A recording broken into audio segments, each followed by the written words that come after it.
வக்ரதுண்ட மகாகாய சூரியகோடி சமப்பிரப அவிக்னம் குருமே தேவ சர்வகாரியேஷு சர்வதா. தென்னாட்டுடைய சிவனை போற்றி, எந்நாட்டவர்க்கும் இறைவா போற்றி.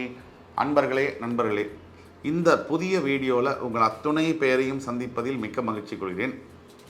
முக்கியமான ஒரு விஷயம், இந்த வீடியோவை முழுசாக பார்த்து உங்களுடைய ஃப்ரெண்ட்ஸ், ஃபேமிலிஸ் அண்ட் ரிலேட்டிவ்ஸ்க்கு ஃபார்வர்ட் பண்ணுங்கள். இந்த வீடியோ கன்னி ராசி அன்பர்களுடைய வாழ்க்கையில் மிகப்பெரிய மாற்றத்தை கொண்டு வரும். இதில் எள்ளளவும் சந்தேகம் தேவையில்லை. இப்போ உங்களுக்கு தெரிஞ்ச யாராவது கன்னி ராசியில் இருக்காங்கன்னா அவங்களுக்கு இந்த வீடியோவை ஃபார்வர்ட் பண்ணுங்கள். உங்களுக்கு இந்த வீடியோ பிடிச்சிருந்துச்சுன்னா லைக் பண்ணி, கமெண்ட் பண்ணி, மறக்காமல் சப்ஸ்கிரைப் பண்ணுங்கள். இப்போது இன்றைக்கி நம்ம பேச போகிறது சனி வக்ர பயிற்சி பலன்கள் 2024 வரிசையில் கன்னிராசி. கன்னிராசி காலபுருஷனுடைய 6ஆம் வீடு. புதன் பகவான் ஆட்சி பெற்று உச்சமும் பெறக்கூடிய வீடு. ஒரு கிரகமானது ஆட்சியும் பெற்று உச்சமும் பெறக்கூடிய வீடு என்பது 12 ராசியில் இந்த ஒரு ராசிக்கு மட்டும் அந்த சிறப்பு உண்டு. எந்த ஒரு கிரகமும் தான் ஆட்சி பெறக்கூடிய வீட்டிலேயே உச்சம் பெற மாட்டார்கள். அப்படி ஆட்சியும் பெற்று உச்சம் பெறக்கூடிய புதன் பகவானுடைய சுபத்துவமான வீடு. கன்னிராசியில் பிறந்தவர்களுக்கு இயற்கையிலேயே நிதானமும் இருக்கும், அகட விகடமும் இருக்கும், உலக ஞானமும் இருக்கும், அறிவு, பொறுமையாக ஒரு விஷயத்தை ஹேண்டில் பண்ணுறது இருக்கும். அவங்கள்ட்ட கற்றுக்கணும். அதே சமயத்தில் கொஞ்சம் தனக்குள்ள இம்பேஷண்ட்டாக இருப்பாங்க, மற்றவங்கள்ட்ட பேஷண்ட்டாக இருப்பாங்க. தனக்குள்ள ரெஸ்ட்லெஸ்ஸாக இருப்பாங்க, மற்றவங்கள்ட்ட காமாக இருப்பாங்க. இந்த குணாதிசயம் கன்னிராசிக்கு உண்டு. எந்த ஒரு பொறுப்பையும் நேரடியாக தனக்கு எடுத்துக்க மாட்டாங்க கன்னிராசி நேயர்கள். மறைமுகமாக தான் செயல்படுவார். கன்னிராசி நேயர்களுக்கு இந்த சனி வக்ர பயிற்சி பலன்கள் அதாவது ஜூன் 12லேருந்து ஜூன் 12லேருந்து நவம்பர் 4 வரைக்குமான பீரியடில் கும்பராசியிலேயே வக்ரகதி அடையக்கூடிய சனி பகவான், அதாவது கும்பம் வந்து சனி கன்னிராசிக்கு 6ஆம் இடம். 6ஆம் இடத்தில் ஆட்சி பெற்று வக்ரமாகக்கூடிய சனி பகவான் அங்கேயே கும்பராசியிலேயே வக்ர கதியில் ஜூன் 12 முதல் நவம்பர் 4ஆம் தேதி வரை சஞ்சரிக்கிறார். இந்த பலன்கள் எப்படி இருக்கும்னு பார்க்கலாம். இதை பார்க்கறதுக்கு முன்னாடி கன்னிராசினியர்களுக்கு தற்சமயம் என்ன நடக்குது அப்படிங்கிறத நம்ம கண்டிப்பாக கவனத்தில் எடுத்துக்கணும். கன்னிராசினியர்களுக்கு அப்படி ஒன்றும் இப்போ நேரம் நல்லா இருக்குது அப்படின்னு நம்மளால் சொல்லவே முடியாது.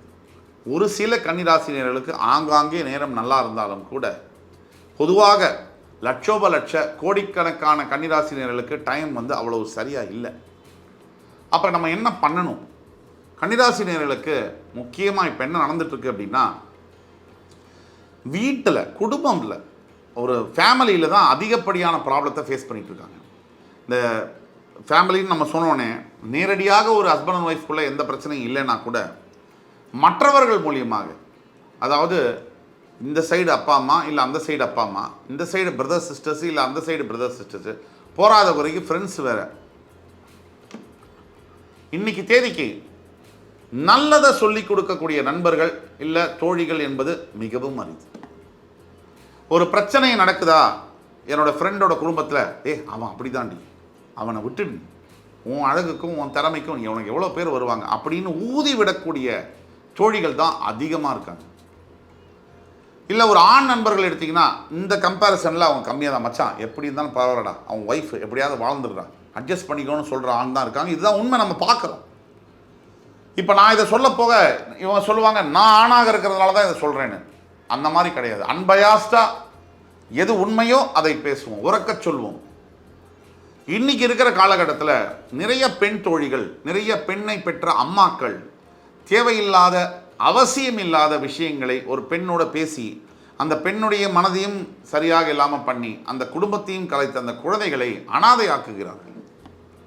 இது நம்ம பார்க்குறோம். அதே மாதிரி ஒரு பையனை பெற்ற அம்மா சும்மா இருக்கிறது இல்லை.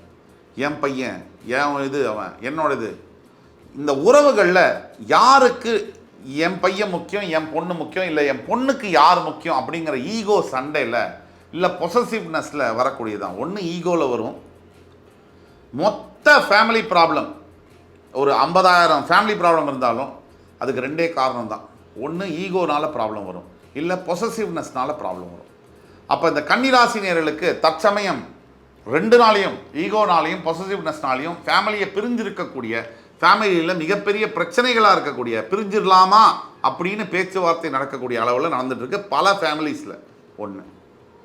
இரண்டாவது, கன்னிராசினியர்களுக்கு தொலைதூர தேசம், அதாவது ஃபாரின் கண்ட்ரியில் போய் படிக்க வேண்டும், அங்கே வேலை செய்ய வேண்டும், அங்கே திருமணம் செய்ய வேண்டும் என்று ஆசைப்படுபவர்களுக்கு முட்டு கட்டை தடங்கள், விசா கொடுக்க மாட்டேங்கிறான், இந்த இதில் கிடைக்க மாட்டேங்குது அட்மிஷனு, இந்த வேலை ஃபைனல் ரவுண்டு வரைக்கும் வந்து இன்டர்வியூ ஃபெயில் ஆகிடுது, இல்லை கல்யாணத்துக்கு எல்லாம் முயற்சி பண்ணி எல்லாம் ஓகே, நிச்சயதார்த்தம் கூட புக் பண்ணியாச்சு, ஆனால் 2 பேருக்கும் பிடிக்கல. இது ஒரு நடந்துட்டுருக்கு. இதுக்கு அடுத்தபடியாக 3வதாக கன்னிராசினியர்களுக்கு உடல்நிலையில் ஆரோக்கியத்தில் பிரச்சனைகள் இருக்குது, கண்டிப்பாக இருக்குது. இந்த மறைமுக வியாதிகள்னு சொல்லுவாங்க. ஒரு வியாதி எப்பவுமே வரும்போது ஹாய் ஹலோ டாட்டா அப்படி காமிச்சிட்டு வரதில்லை. அந்த வியாதி உள்ளேயே இருந்து மெதுவாக வளர்ந்து டக்குன்னு ஒரு சிம்டம் காமிக்கும். ஒரு வாமிட்டிங்கோ, ஒரு இதுவோ, ஒரு ஃபேட்டிக் ஆகிறதோ, ஒரு மயக்கம் அடிச்சு ஃபெயிண்ட் ஆகி விழுவுதோ, அந்த மாதிரி காமிக்கும் போது தான் டாக்டர்கிட்ட போகிறாங்க. ஸோ இந்த மாதிரியானதை மெடிக்கல் செக்கப் வந்து கண்டிப்பாக கன்னிராசினியர்கள் பண்ணிக்கணும். இதெல்லாம் ஒரு பக்கம். இந்த மாதிரி தவித்து கொண்டிருக்கக்கூடிய காலகட்டத்தில் 6ஆம் அதிபதியான சனி பகவான் 6ஆம் இடத்தில் ஆட்சி பெற்று நடக்கக்கூடிய காலகட்டத்தில் தன்னுடைய இயல்புத்தன்மைக்கு மாறி வக்ரகதி பெற்று சனி பகவான் வக்ர பயிற்சி பலனாக கன்னிராசினியர்களுக்கு என்ன செய்வார்? முதலாவதாக இந்த 6ஆம் ஆதிபத்தியம் என்பது கடன், நோய், எதிரிகள், மறைமுக எதிரிகளை குறிப்பதாகும்.